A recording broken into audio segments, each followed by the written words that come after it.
Halo, nama saya Marcus Fabian.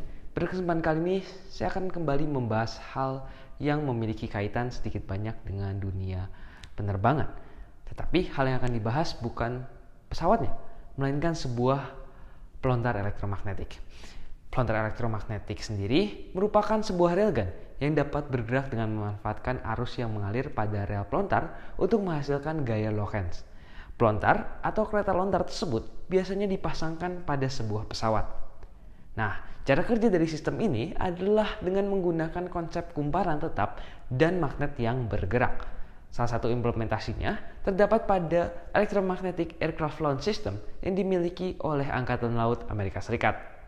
Untuk dapat membuat magnet tersebut bergerak, maka dilakukan pengaliran arus listrik agar kumparan menghasilkan medan magnet dan dapat menarik magnetnya.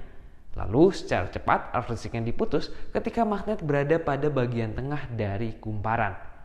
Hal ini diperlukan karena jika arus tidak diputus secara cepat, maka magnet akan tertarik kembali ke bagian tengah dari kumparan dan pada akhirnya tertahan di area tersebut. Untuk dapat mewujudkan sistem tersebut, maka diperlukan dua komponen utama, yaitu sensor Hall dan MOSFET. Sensor Hall memiliki fungsi dalam mendeteksi magnet, sedangkan MOSFET memiliki fungsi sebagai saklar untuk memutus arus listrik secara cepat. Nah, sehingga dengan tambahan dua komponen tersebut, magnet dapat terdeteksi pada saat akan mendekati kumparan, sehingga membuat kumparannya menyala dan menghasilkan medan magnet, serta pada akhirnya menarik magnet. Lalu, saat magnet melewati sensor Hall, kumparan akan mati, sehingga magnet tidak dapat kembali tertarik ke tengah-tengah kumparan. Pada percobaan kali ini, implementasi penggunaan MOSFET sensor Hall terdapat pada rangkaian skematik sebagai berikut. Yang terdiri dari 4 buah resistor, LED sebagai indikator nyala rangkaian, MOSFET sebagai saklar, sensor Hall untuk mendeteksi magnet, kemudian transistor untuk membuat arus hanya mengalir pada saat sensor mendeteksi magnet, dan dioda. Penggunaan dioda ini diperlukan untuk menghindari kerusakan pada MOSFET yang disebabkan oleh gegel induksi hasil dari magnet pada kumparan. Rangkaian ini dibuat pada PCB dot sebanyak 4 kali dan nantinya dihubungkan secara paralel. Selain rangkaian MOSFET sensor Hall, terdapat juga rangkaian pelontar. Rangkaian pelontar terdiri dari aluminium profile untuk menjadi landasan, di mana pada bagian samping dari landasan dipasangkan 4 buah kumparan pada setiap sisinya. Kawat tembaga pada kumparan tersebut dipasangkan pada dudukan luar yang terbuat dari PVC board dan dudukan dalam yang terbuat dari filamen. Dengan memiliki 3 variasi diameter kawat tembaga, yaitu 0,4 mm, 0,6 mm, dan 0,8 mm. Selanjutnya, terdapat kereta lontar yang dibuat dengan mengikuti bentuk landasan. Kereta lontar ini dipasangkan dengan magnet neodymium ukuran 30 x 10 x 5 mm. Sebelum kereta dapat dilontarkan, perlu dilakukan penyesuaian medan magnet kereta dengan magnet pada kumparan. Magnet pada kumparan harus memiliki polaritas yang berlawanan dengan magnet kereta lontar. Jika polaritasnya belum sama, perlu dilakukan penggantian bagian kawat tembaga pada terminal skrup agar dapat menghasilkan polaritas yang berlawanan. Cara serupa juga dapat dilakukan untuk mengganti variasi kumparan, yaitu dengan mencopot kawat tembaga dari terminal skrup dan dudukan kumparan, lalu menggantikannya dengan variasi yang baru. Selanjutnya, rangkaian dapat dijalankan dengan cara mengaliri arus listrik pada rangkaian MOSFET sensor Hall, sehingga dihasilkan gaya magnet dari kumparan yang pada akhirnya dapat menarik kereta lontar. Hal utama yang akan dicari dalam percobaan ini adalah diameter kawat tembaga mana yang akan menghasilkan efisiensi terbaik serta kecepatan tertinggi.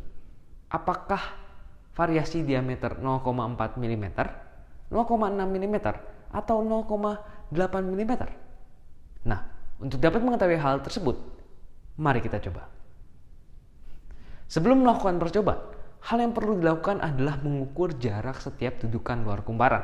Jarak tersebut nantinya berguna untuk pemberian tanda setiap kali kereta lontar melewatinya.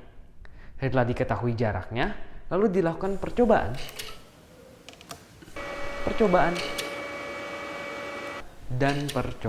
Dalam percobaan tersebut harus dilakukan perekaman untuk membantu dalam pengolahan data.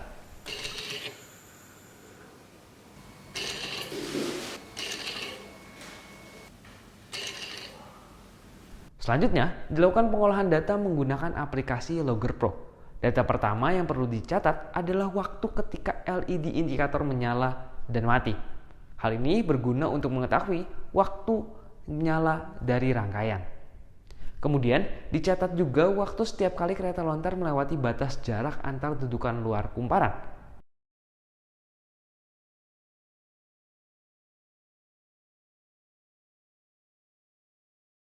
Karena kereta lontar tidak melewati batas tersebut pada detik 0, maka perlu dilakukan pengurangan terhadap waktu dari data pertama. Setelah didapatkan data, maka hal pertama yang perlu dilakukan adalah membuat grafik jarak terhadap waktu dan ditampilkan persamaannya.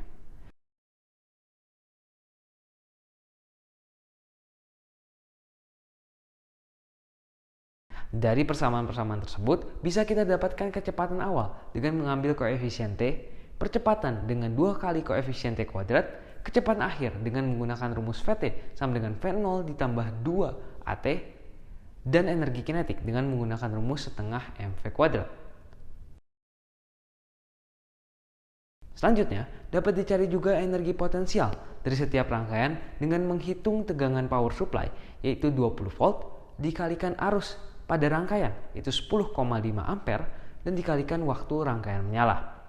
Lalu data dari energi potensial setiap rangkaian dapat dijumlahkan untuk mengetahui energi potensial totalnya. Dari hasil tersebut, maka kita dapat menghitung efisiensi energi kinetik dibagi energi potensial, lalu dikali 100%. Dan didapatkan efisiensi sebesar 0,009%. Dari seluruh percobaan, didapatkan hasil sebagai berikut.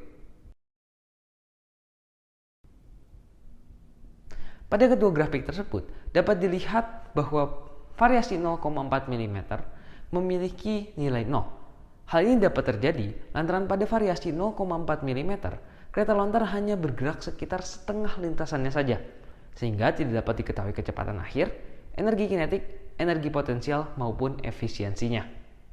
Selanjutnya, nilai kecepatan tertinggi dipegang oleh variasi diameter 0,6 mm dengan nilai 0,69 meter per second. Sedangkan pada perhitungan efisiensi, nilai tertinggi dipegang oleh variasi diameter 0,8 mm dengan nilai efisiensi sebesar 0,012%. Sehingga berdasarkan percobaan yang telah dilakukan dan data-data tersebut, dapat disimpulkan bahwa pada variasi 0,6 mm dan 0,8 mm dapat menjalankan kereta lontar dengan baik. Sedangkan pada variasi 0,4 mm hanya dapat menjalankan kereta lontar hingga sebagian lintasannya saja. Kemudian, untuk kecepatan tertinggi didapatkan pada variasi 0,6 mm. Di sisi lain, nilai efisiensi tertinggi didapatkan pada variasi 0,8 mm.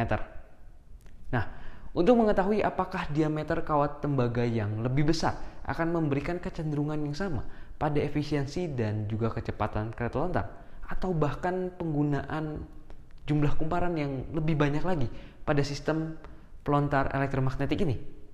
Hal tersebut dapat menjadi percobaan Anda di rumah.